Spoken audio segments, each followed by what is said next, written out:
Pit Senior guys, and today is Sinulog Sunday here in Cebu, and it's time to go home for many people, but also for others it's time to go to their next destination, to their next party. And we're passing by Access Vivo, or there's Vivo, only 10 Vivo night party dari ang Vivo. I don't know, kinsay mga DJ diha, pero party ng mga tao. So many are coming from the parade because it's getting dark already, but I think the performers are still dancing on the streets. Challenge yun kayo ni.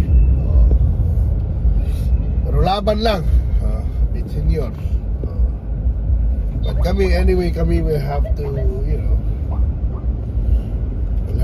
to trudge our way towards home. Di ba tanong mo, hugaw kignang mga kids. Lagi may trapo-trapo di ay trapo-trapo pintal, and I think there's so many politicians, artista, mga wang-wang na are trying to pass by or padung sa airport o road sa.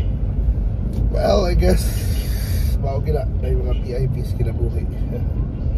O kita, mao na. We're just fortunate to say that we're able to witness some parts of the Sinulog. And of course, I know ang uban lain man lang purpose pamigit sa parade, pero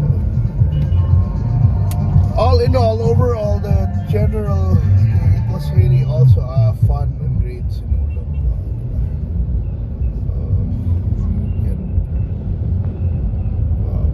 Pause this in a bit.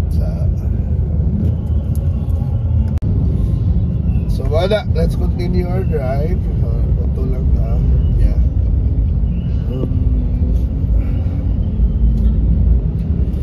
Now we're here in the capital area already. I think a lot of people are going home already or going to their party lagi. Pero in general, it was a fun Sinulog, I guess. But we'll assess it tomorrow na ka lang. Ask the people how was their Sinulog, nalingaw ba sila. But I think the greatest thing about this Sinulog is it's back in the city. It's helping many small businesses like hotels, restaurants. Imagine kung buwa niya ang Sinulog, I think hindi mag-party-party na rin. So ang upa nag-party-party sa and parang IFM. Tawanan kinang upa na nagpakatag news na there's a signal interruption. Anyway, wala yung signal interruption. It was good. Upload ng mga tao. And Pit Senior again. Mga tao dali. Sabi mga tao napak na. Kalisod sila naglalabang.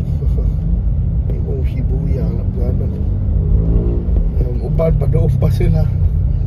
Kami papalik kami. Kaya each its own. So kanay Guadalupe area.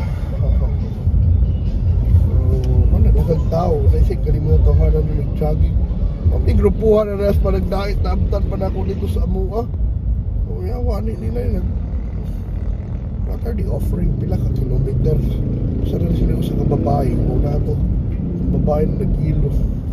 Yeah. Ang grupuhan. Naghimo na sila Sinulog run. Wala na sila naki-party because they have a running party. Nakakover naman. That's a nice idea as well, but it's really what's that? Bunog sa kaugma. Unfortunately, daghan na to mamalik pagtrabaho ugma. And Raymond Garcia just told people na white classy. So interesting. Diba? So mauna dapat sige lang.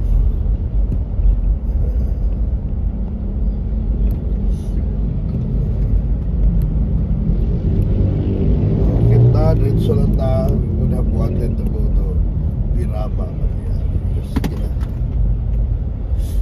stop. I'm gonna go to Labaco na lang area to go further away from the traffic. Okay. Alright. Well, anyway, mga ang sinulog, successful man. Pero it has become some sort of like political issue. Kaya sa iingon man, ganahan ba mabalik ka sa silog sa SRP? Well, I think in their surveys, sentiments mga tao, ganahan yun diri ang sinulog. And making it like an issue na kinahanglan mo buto ko sa mayor because of their idea lang asa ang sinulog. Pero ako, doesn't matter actually asa ang sinulog, di ba? I mean, ato kas mayor na who can do a good job in solving your problems, di ba? Kung may kag sinulog rin ang importante para nimo kaya na magboto ka sa katao that or asang sinulog grand parade, that's not the sinulog naman ang procession, still the same man, ang grand parade naman. So na nimo pero I don't think it should be a political issue, di ba? But yeah, in a way, the funny thing about sa atong politics is it becomes a political issue because they have contrasting answers when people ask asa dapat ang sinulog, di ba? So mana ilang differentiation uy, nayawa ko na ako play mo na para wag na yung background. Pero mga na, anyway, road sound nga itong stop lang. So anyway, mga na, katawanan yung kalito itong video that we're on our way na dali. May traffic ngayon dali in Banawa. Medyo we're under the weather because grabe ka busy itong schedule, but hopefully lang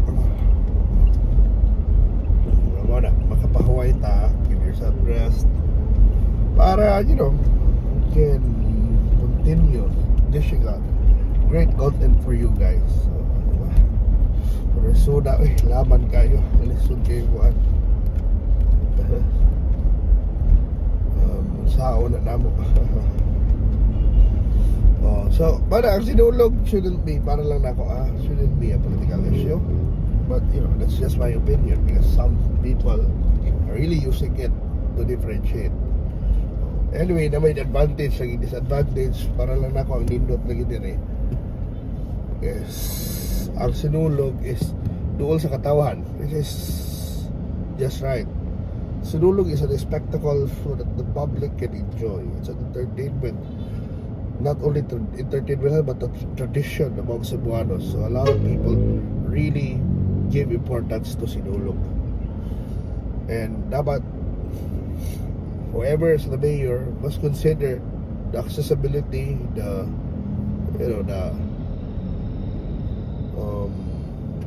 logistics of where should the sinulog be. So, din not pa sa SRP yun ta, di ba? But the logistics are just bad. Di ba? Lisod kayo to. That's a reality. Na di ka po nila ma-solve. Di ba? Sa pag-ato dito, sa paggawas, it's just quite difficult. Di ba? And then, wala palagi infrastructure dito. Unlike the syudad, di ba? Hotel, di ba? Businesses, mga kanadan. That can not only benefit Conesilor but also really provide relief sa init, relief sa gutom, relief sa kung puno na imong bladder, mao na ikuha na ba. So in the end na okay na ako na diri ang sinulog because makalipay naman sad na ma-enjoy sa katawhan. Ang sinulog dapat lagi sa katawhan na. If ever people would want to insist to be in another venue, dapat naagit gihapon ng kuan ba, the benefits that people were getting, the small businesses are getting must be there or even greater, diba? Or the benefits of the the smallest, the youngest of our spectators must be there as well. Kaya ba't magdami yung batang gamay, kita nyo ka na, batang gamay, mayawan na, maluit na, gawas na gunto na, may batang gamay. And then, at least kung doon na tasyon na, pwede mo tanaw mga batang gamay, even infants. So, you have to consider that, diba? But para lang na, in the end nga, para na it's an important matter, but it's not, shouldn't be a political issue, diba? Para lang nakuha na ko. Hindi na politikahon. It's not gonna be, I'm not gonna say I'm gonna vote for someone just because asa ilang preferences sinulog. Diba? Dapat di sa nagamiton is quite, kung lang naman, parang lang na kung petty na kaya mo na kung ano na to na you will entrust someone 3 years of ruling this the city, this most beautiful city, and yet just for a one-day event, diba? So think about it. So ang akong question nun is, if you're a voter, do you think sinulog si political issue? Let us know, let me know, and thank you so much for watching. I hope this